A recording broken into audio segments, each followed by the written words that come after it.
नमस्कार दोस्तों, आपका स्वागत है आपके अपने चैनल स्टडी वाइंस ऑफिशियल पर। तो आज की इस वीडियो में हम केमिस्ट्री का सेकंड टॉपिक तत्व, यौगिक और मिश्रण के बारे में पढ़ेंगे। तो इसमें हम देखेंगे कि आखिर तत्व किसे कहते हैं, यौगिक किसे कहते हैं और मिश्रण किसे कहते हैं। और इसी के साथ हम विलयन, विलय और विलायक के बारे में भी पढ़ेंगे। यहाँ से भी आपकी परीक्षा में कई सारे प्रश्न बनते हैं। तो पहले हम पूरे टॉपिक को अच्छे से समझेंगे और लास्ट में प्रीवियस ईयर क्वेश्चन भी कवर करेंगे। तो चलिए बिना देरी किए हुए वीडियो को शुरू करते हैं। तो चलिए वीडियो की शुरुआत करते हैं। तो पिछली वीडियो में हम पदार्थ का वर्गीकरण पढ़ रहे थे, यानी कि क्लासिफिकेशन ऑफ मैटर के बारे में पढ़ रहे थे, जिसमें मैंने आपको बताया था कि पदार्थ का वर्गीकरण दो आधार पर किया गया है। पहला है भौतिक आधार, दूसरा है रासायनिक आधार। तो भौतिक आधार पर पदार्थ को कितने भागों में बांटा गया है? तो भौतिक आधार पर पदार्थ को 3 भागों में बांटा गया है, ठोस, द्रव और गैस। इसके बारे में हम पिछली वीडियो में पढ़ चुके हैं। केमिस्ट्री की प्लेलिस्ट में आपको ये वीडियो मिल जाएगी। दूसरा आधार है रासायनिक आधार। तो रासायनिक आधार पर भी पदार्थ को 3 भागों में बांटा गया है, तत्व जिसे हम एलिमेंट कहते हैं, यौगिक यानी कि कंपाउंड, और मिश्रण जिसे मिक्सचर कहा जाता है। तो रासायनिक आधार पर भी कितने भागों में बांटा गया है? 3 भागों में बांटा गया है। अगर मैं इसे और इलेबोरेट करूं तो रासायनिक आधार पर देखा जाए तो जो तत्व है और यौगिक है इसे शुद्ध पदार्थ कहा जाता है, और जो मिश्रण है इसे अशुद्ध पदार्थ कहा जाता है। तो ये भी याद रखिएगा कि जो तत्व है यानी एलिमेंट है और कंपाउंड है ये शुद्ध पदार्थ है, और जो मिश्रण है नाम से ही क्लियर है मिक्सचर, तो जो मिक्सचर है ये अशुद्ध पदार्थ है। तो एक एक करके हम अब तत्व, यौगिक और मिश्रण के बारे में पढ़ते हैं। तो सबसे पहले है तत्व यानी कि एलिमेंट। तो तत्व किसे कहते हैं? तो तत्व वे शुद्ध पदार्थ हैं जो एक ही प्रकार के परमाणुओं से निर्मित होते हैं, यानी कि एक ही प्रकार के एटम से बने होते हैं।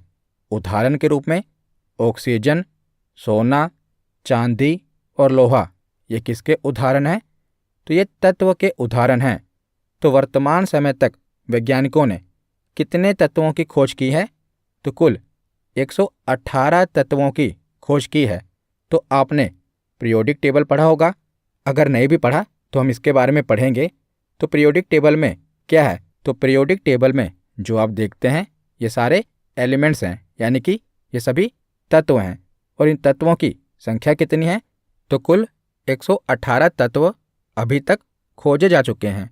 तो जो भी पीरियोडिक टेबल में आप देखते हैं ये सभी क्या हैं? ये सभी तत्व हैं। तो आगे वीडियो के खत्म होने तक आप इजीली पहचान जाएंगे कि तत्व कौन सा है, यौगिक कौन सा है और मिश्रण कौन सा है। तो तत्व में क्या होगा कि एक ही प्रकार के परमाणुओं से ये बना होगा। जैसे ऑक्सीजन का सिंबल क्या है? O। सोने का सिंबल क्या है? Au। तो सिंबल क्या होता है? तो पीरियोडिक टेबल में आप देखते हैं ना कि जो भी एलिमेंट्स हैं इनके सिंबल दिए होते हैं। तो ये सिंबल कहाँ से लिए गए हैं? तो लैटिन भाषा से ये सिंबल लिए गए हैं। जैसे जो गोल्ड होता है, सोना होता है, इसे लैटिन भाषा में ओरम कहा जाता है। तो ओरम का ही ए और यू उठा लिया, तो इसीलिए सोने का सिंबल क्या है? Au, यानी कि ओरम। तो Au सोने को ही कहते हैं। तो ये एक ही प्रकार का परमाणु है, यानी कि एक ही एलिमेंट है। 2 एलिमेंट कैसे होंगे? जैसे सोडियम क्लोराइड जिसे हम NaCl लिखते हैं। तो Na यानी कि सोडियम, तो जब भी एक एलिमेंट होगा ना, या तो उसमें एक अल्फ़ाबेट होगा, जैसे ऑक्सीजन का क्या है? O। ज़्यादा से ज़्यादा जो उसका सिंबल है वो 2 अल्फ़ाबेट का हो सकता है, लेकिन उसमें से आप पहचानेंगे कैसे कि एक ही एलिमेंट है? तो उसका जो पहला अल्फ़ाबेट होगा ना वो कैपिटल लेटर में होगा और दूसरा अल्फ़ाबेट स्मॉल लेटर में होगा। जैसे सोना है, ये एक ही एलिमेंट है, तो इसका पहला अल्फ़ाबेट कैपिटल लेटर है और दूसरा अल्फ़ाबेट स्मॉल लेटर है। लेकिन सोडियम क्लोराइड में आप देखेंगे तो 2 एलिमेंट हैं। Na एक एलिमेंट हो गया और क्लोराइड दूसरा एलिमेंट हो गया। तो ये दो प्रकार के परमाणु हो गए, लेकिन हमने पढ़ा कि जो तत्व है ये एक ही प्रकार के परमाणुओं से निर्मित होता है, इसीलिए जो सोडियम क्लोराइड है ये एलिमेंट का उदाहरण नहीं होगा। तो लोहा भी क्या है, ये भी तत्व है, इसका सिंबल क्या है, Fe। तो ब्रह्मांड में सबसे अधिक मात्रा में पाया जाने वाला तत्व कौन सा है, तो हाइड्रोजन। ये सभी पूछे जाते हैं, इसीलिए इन्हें याद रखना। तो ब्रह्मांड में सबसे अधिक मात्रा में पाया जाने वाला तत्व हाइड्रोजन है। और वायुमंडल में सबसे अधिक मात्रा में पाया जाने वाला तत्व कौन सा है, तो नाइट्रोजन। जो हमारा पृथ्वी का वायुमंडल है ना, इसमें सबसे अधिक मात्रा में कौन सा तत्व पाया जाता है, तो नाइट्रोजन पाया जाता है। और मानव में सबसे अधिक मात्रा में पाया जाने वाला तत्व कौन सा है, तो हमारे शरीर में सबसे ज़्यादा कौन सा तत्व पाया जाता है, तो हमारे शरीर में सबसे ज़्यादा कौन सा तत्व पाया जाता है, तो ऑक्सीजन। और पृथ्वी के भूपर्पटी पर यानी कि जो अर्थ का क्रस्ट है, इस पर सबसे अधिक मात्रा में पाया जाने वाला तत्व कौन सा है, तो ये भी ऑक्सीजन है। अगर आपसे पूछा जाए कि वायुमंडल में सबसे अधिक मात्रा में कौन सा तत्व पाया जाता है, तो वो नाइट्रोजन है।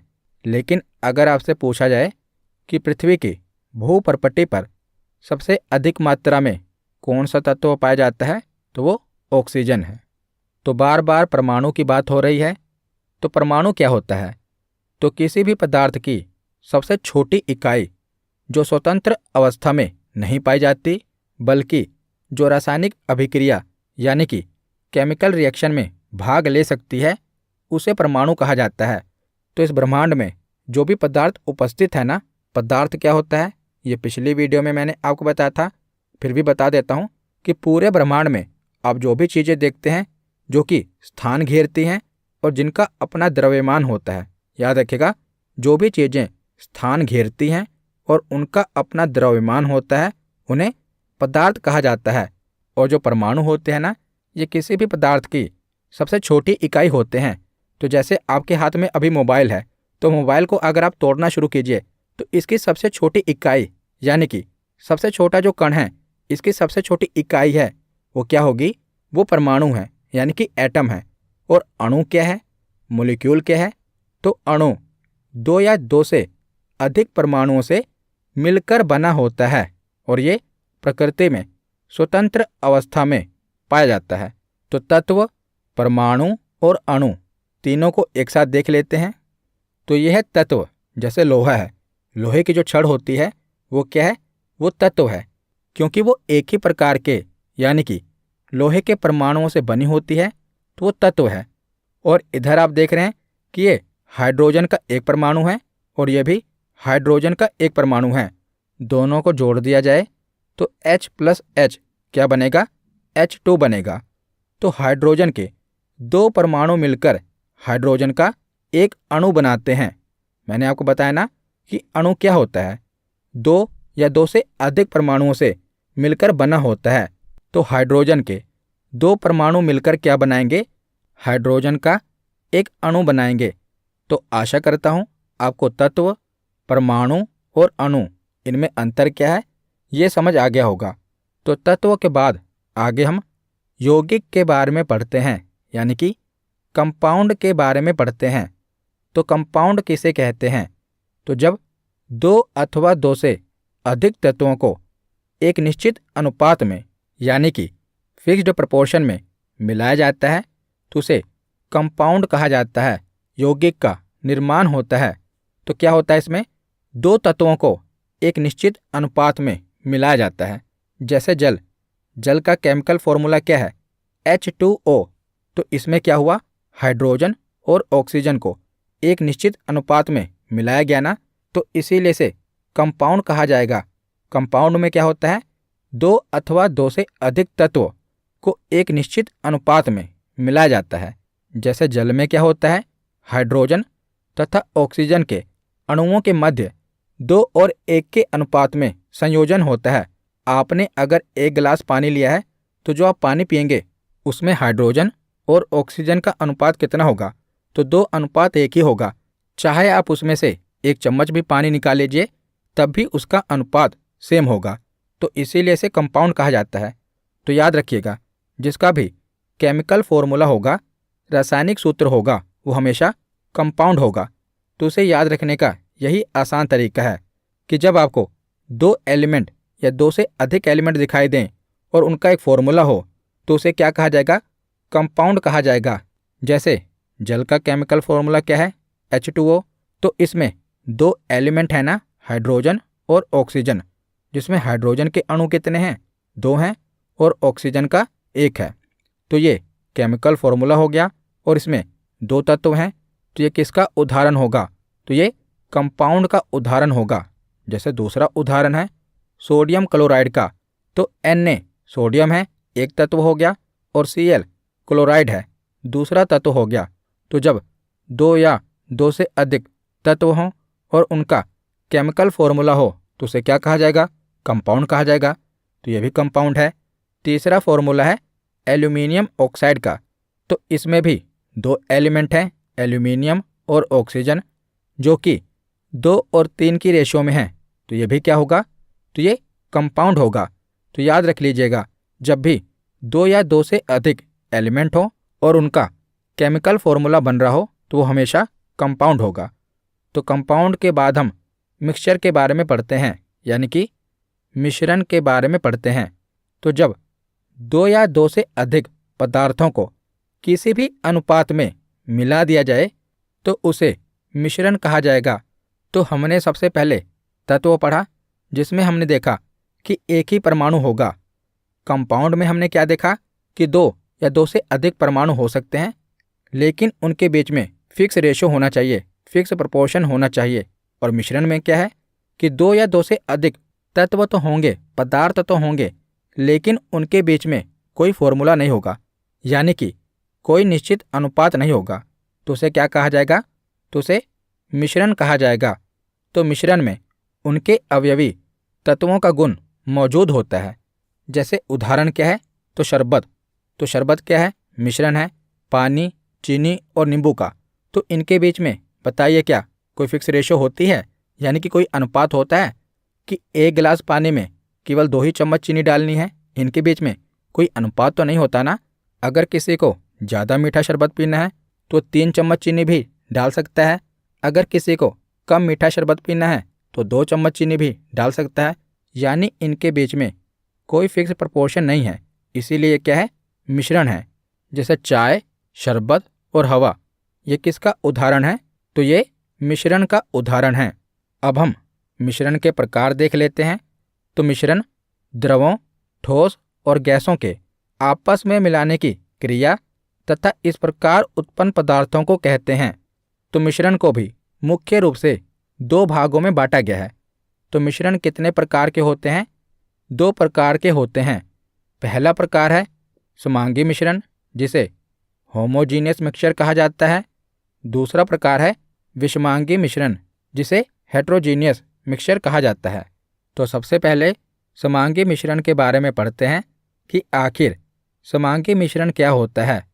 तो ऐसे मिश्रण जिनके अवयवी कणों को अलग अलग करके नहीं देखा जा सकता, जैसे नमक के जलीय विलयन को नमक और जल में अलग अलग नहीं देखा जा सकता, यह एक समांगी मिश्रण का उदाहरण है। तो समांगी मिश्रण में क्या होगा कि जो भी मिश्रण होगा ना, उन्हें अलग अलग करके नहीं देखा जा सकता। जैसे जल और चीनी का मिश्रण, जब आप जल में चीनी को पूरी तरह से घोल देते हैं, तो बताइए आपको जल में चीनी दिखाई देती है? नहीं दिखाई देती ना। तो इसे क्या कहेंगे? समांगी मिश्रण कहेंगे। जिनके अवयवी कणों को अलग अलग नहीं देखा जा सकता, उसे समांगी मिश्रण कहा जाता है। जैसे जल एवं चीनी का मिश्रण, जल एवं नमक का मिश्रण। जल में जब आप नमक को पूरी तरह से घोल देते हैं तो नमक भी दिखाई नहीं देता। तो जल एवं नमक का मिश्रण, अल्कोहल तथा जल का मिश्रण, और जो मिश्र धातुएं होती हैं ना, वो भी समांगी मिश्रण के ही उदाहरण हैं। जैसे जो पीतल होता है, ये तांबा और जिंक से मिलकर बना होता है। तो जब पीतल बन जाता है तो क्या आपको उसमें से तांबा और जिंक अलग अलग दिखाई देते हैं? नहीं दिखाई देते ना। तो जो मिश्र धातुएं होती हैं, ये किस में आती हैं? ये समांगी मिश्रण का उदाहरण है। उसके बाद हम देखते हैं विषमांगी मिश्रण। तो विषमांगी मिश्रण कौन सा होता है? तो ऐसे मिश्रण जिनके अवयवी कणों को अलग अलग देखा जा सकता है। जैसे पानी के ऊपर तेल डालने पर, हिलाने पर भी तेल जो होता है वो पूरी तरह से पानी में नहीं मिलता, बल्कि जो तेल होता है ये पानी के ऊपर ही रह जाता है और पानी के नीचे नहीं बैठ पाता। तो पानी और तेल को अलग अलग कर सकते हैं। तो इसे कौन सा मिश्रण कहेंगे? तो इसे विषमांगी मिश्रण कहेंगे, जिनमें हम जब भी दो पदार्थों को आपस में मिलाएंगे ना, तो दोनों पदार्थों को अलग अलग करके देख सकते हैं। तो उन्हें कौन सा मिश्रण कहा जाएगा? विषमांगी मिश्रण कहा जाएगा। जैसे रेत तथा जल का मिश्रण, जब आप पानी में रेत डालेंगे तो थोड़ी देर बाद क्या होगा कि जो रेत है पानी के नीचे बैठ जाएगी। तो इसे कौन सा मिश्रण कहेंगे? विषमांगी मिश्रण कहेंगे। दूसरा उदाहरण है पेट्रोल और जल का मिश्रण। तो बताइए, जब जल में पेट्रोल को मिलाएंगे तो आप पेट्रोल और जल को अलग अलग देख सकते हैं ना, तो इसे कौन सा मिश्रण कहा जाएगा? विषमांगी मिश्रण कहा जाएगा। तीसरा उदाहरण है तेल और जल का मिश्रण। तो आसानी से आप याद कर सकते हैं कि समांगी मिश्रण क्या है कि जब दो या दो से अधिक पदार्थों को मिलाया जाएगा तो वो आपस में पूरी तरह से मिल जाएंगे, यानी कि आप उन्हें अलग अलग करके नहीं देख पाएंगे। लेकिन जो विषमांगी मिश्रण होता है, जब इसमें दो या दो से अधिक पदार्थ मिलाए जाएंगे तो आप उन्हें अलग अलग करके देख सकते हैं। तो इसे विषमांगी मिश्रण कहा जाएगा। तो आगे अब हम जो भी हमने पढ़ा उन्हें एक साथ देख लेते हैं।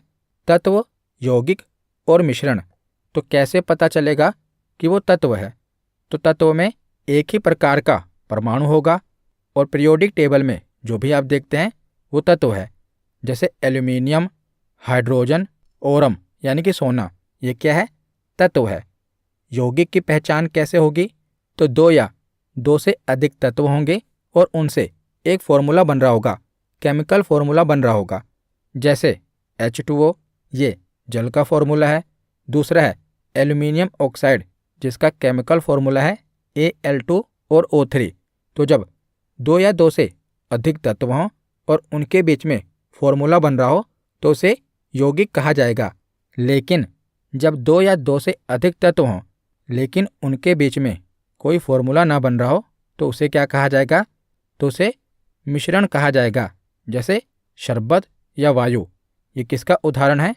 तो ये मिश्रण का उदाहरण है। तो आशा करता हूँ आपको तत्व क्या है, यौगिक क्या है और मिश्रण क्या है, इसके बारे में समझ आ गया होगा। अब आगे हम विलयन, विलय और विलायक के बारे में पढ़ते हैं। तो विलयन क्या होता है, यानी कि सॉल्यूशन क्या होता है? तो दो या दो से अधिक पदार्थ का समांगी मिश्रण विलयन कहलाता है। तो विलयन भी किसका उदाहरण है? तो यह भी समांगी मिश्रण का ही उदाहरण है। तो दो या दो से अधिक पदार्थ का समांगी मिश्रण विलयन कहलाता है और विलयन में मिश्रित पदार्थों के कणों का आकार 1 नैनोमीटर से भी कम होता है। इसीलिए ये पदार्थ परस्पर इस प्रकार संगठित हो जाते हैं कि बिना किसी यंत्र की सहायता से सामान्य आँखों से देखना संभव नहीं हो पाता। तो आसान भाषा में मैं आपको समझाता हूँ कि विलयन क्या होता है। तो जैसा कि आप ये डायग्राम देख रहे हैं, तो विलयन यानी सॉल्यूशन क्या होगा? तो ये दो या दो से अधिक पदार्थों का मिश्रण होगा।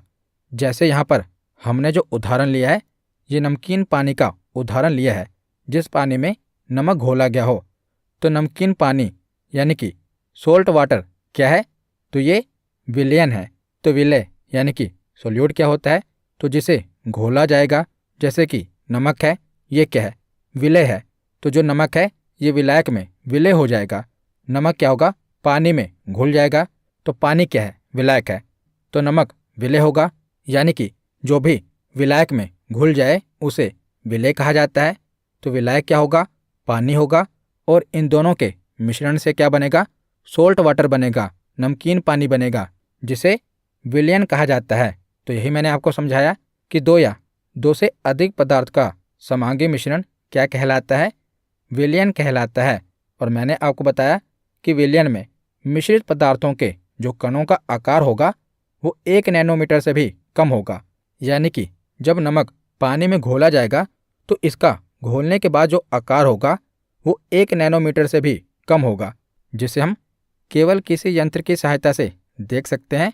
अपनी सामान्य आँखों से हम जब पानी में नमक पूरी तरह से घुल जाए तो उसे नहीं देख सकते। तो नमकीन पानी क्या होगा? विलयन होगा। अब हम विलायक के बारे में पढ़ते हैं, जिसे सोलवेंट कहते हैं। तो वह पदार्थ जिसमें अन्य पदार्थों को घोलने की, डिसॉल्व करने की क्षमता होती है उसे विलायक कहा जाता है। और किसी विलयन में सर्वाधिक मात्रा किसकी होती है? तो विलायक की ही सर्वाधिक मात्रा होती है और विलयन के अन्य पदार्थ इसी में घुले होते हैं। जैसे विलायक के क्या क्या उदाहरण हैं? जल, एसिटिक अम्ल और इथेनॉल। ये किसके उदाहरण हैं? तो ये विलायक के उदाहरण हैं, क्योंकि इनमें किसी भी पदार्थ को घोलने की क्षमता होती है, अपने में मिलाने की क्षमता होती है, तो इन्हें विलायक कहा जाएगा। उसके बाद है विलेय यानी कि सोल्यूट। तो विलेय किसे कहा जाएगा? तो वे पदार्थ जो विलायक में घुले रहते हैं विलेय कहलाते हैं। तो किसी विलयन में विलायक की तुलना में विलेय की मात्रा कम होती है। तो जाहिर सी बात है, जब पानी में आप नमक घोलेंगे तो पानी की मात्रा ज़्यादा होगी, विलायक की मात्रा ज़्यादा होगी, और जो नमक है यानी कि विलेय है इसकी मात्रा कम होगी। तो विलेय के उदाहरण हैं नमक और चीनी। तो चीनी क्या है? विलेय है। पानी क्या है? विलायक है। और इन दोनों का मिश्रण क्या कहलाएगा? विलयन कहलाएगा। तो यहाँ पर हमारा थियरी सेक्शन कंप्लीट होता है। अब हम प्रीवियस ईयर क्वेश्चन देखते हैं। तो पहला प्रश्न है कि निम्नलिखित में से कौन सा तत्व हमारे ब्रह्मांड में सबसे अधिक मात्रा में पाया जाता है? तो बताइए कौन सा ऐसा तत्व है जो हमारे ब्रह्मांड में सबसे अधिक मात्रा में पाया जाता है? तो इसका सही जवाब होगा हाइड्रोजन। हाइड्रोजन ऐसा तत्व है जो हमारे ब्रह्मांड में सबसे अधिक मात्रा में पाया जाता है। तो ऑप्शन डी इसका सही जवाब होगा। अगला प्रश्न है कि मानव शरीर में पाया जाने वाला सबसे प्रचुर तत्व कौन सा है? तो हमारे शरीर में कौन सा तत्व है जो सबसे अधिक मात्रा में पाया जाता है? तो इसका सही जवाब होगा ऑक्सीजन। ऑप्शन ए इसका सही जवाब है। अगला प्रश्न है कि निम्नलिखित में से कौन सा तत्व है? तो बताइए इसमें से कौन सा तत्व है? NH3। तो ये एक फॉर्मूला है, तो ये तो यौगिक होगा। Fe, हाँ ये Fe ये तो लोहे का सिंबल है, तो ये एक एलिमेंट है। तो इसका सही जवाब क्या होगा? ऑप्शन बी लोहा एक तत्व है। अगला प्रश्न है कि निम्नलिखित में से वायु क्या है? तो बताइए वायु क्या है? तत्व है, यौगिक है या मिश्रण है? तो वायु गैसों का मिश्रण है। तो इसका सही जवाब क्या होगा? Option C. अगला प्रश्न है कि निम्नलिखित में से मिश्रण है, तो आपको बताना है कि इनमें से मिश्रण कौन सा है? पीतल, जस्ता, सोना या तांबा? तो इनमें से मिश्रण कौन सा है? तो पीतल, क्योंकि पीतल एक मिश्र धातु है जो कि तांबे और जिंक को मिलाने से बनती है। तो इसका सही जवाब क्या होगा? ऑप्शन ए पीतल। अगला प्रश्न है कि विभिन्न तत्वों के निश्चित अनुपात में संयोग पर क्या प्राप्त होता है? तो निश्चित अनुपात के संयोग से हमें क्या प्राप्त होता है? तो इसका सही जवाब होगा यौगिक। हमने पढ़ा था ना कि जो यौगिक है ये तत्वों के निश्चित अनुपात से प्राप्त होता है। तो इसका सही जवाब क्या होगा? ऑप्शन ए यौगिक। अगला प्रश्न है कि निम्नलिखित में से कौन सा एक समांगी मिश्रण है? स्टार्च का विलयन, पानी में छाछ, नाले का पानी या पानी में शर्करा? कौन सा एक समांगी मिश्रण है? तो इसका सही जवाब होगा ऑप्शन डी पानी में शर्करा का मिश्रण यानी कि शक्कर का मिश्रण। तो इसका सही जवाब क्या होगा? Option D. अगला प्रश्न है कि नमक डैश का उदाहरण है? तत्व, यौगिक या मिश्रण? तो नमक किसका उदाहरण है? तो नमक यौगिक का उदाहरण है। इसका फॉर्मूला क्या है? NaCl। तो नमक किसका उदाहरण है? तो ये यौगिक का उदाहरण है। ऑप्शन बी इसका सही जवाब होगा। अगला प्रश्न है कि कोला में बर्फ के टुकड़े किसका उदाहरण है? विषमांगी मिश्रण, समांगी मिश्रण, घटकों का मिश्रण या इनमें से कोई नहीं। तो कोला में जो बर्फ़ के टुकड़े हैं ये जब तक पिघलेंगे नहीं किसका उदाहरण होंगे? विषमांगी मिश्रण का उदाहरण होंगे। लेकिन कोला में जल का मिश्रण किसका उदाहरण है? समांगी मिश्रण का उदाहरण है। लेकिन यहाँ पूछा गया है कि कोला में बर्फ़ के टुकड़े का मिश्रण किसका उदाहरण होगा? क्योंकि हमें कोला और बर्फ़ दोनों अलग अलग दिखाई दे रहे हैं, तो किसका उदाहरण होगा? तो ये विषमांगी मिश्रण का उदाहरण होगा। ऑप्शन ए इसका सही जवाब है। अगला प्रश्न है कि निम्नलिखित में से कौन सा एक समांगी मिश्रण है? तो आपको समांगी मिश्रण बताना है। जल में सीमेंट, जल में चीनी, शर्करा और रेत या इनमें से कोई नहीं। तो जल में चीनी ये किसका उदाहरण होगा? ये समांगी मिश्रण का उदाहरण होगा। तो ऑप्शन बी इसका सही जवाब है। अगला प्रश्न है कि जल और नमक के घोल में विलय कौन सा है? तो आपको ये बताना है कि इनमें से विलय कौन सा है, जल या नमक। तो इनमें से नमक क्या होगा? तो नमक विलय होगा। तो इसका सही जवाब होगा ऑप्शन बी। तो आज का आखिरी प्रश्न है कि निम्नलिखित में से इथेनॉल क्या है? विलयन है, विलय है या विलायक है? तो आपको बताना है इथेनॉल क्या है। तो इसका सही जवाब क्या होगा? तो जो इथेनॉल है ये विलायक है। तो ऑप्शन सी इसका सही जवाब होगा। तो आज की वीडियो यहीं पर ख़त्म होती है। कैसी लगी ये वीडियो कमेंट सेक्शन में ज़रूर बताना। धन्यवाद।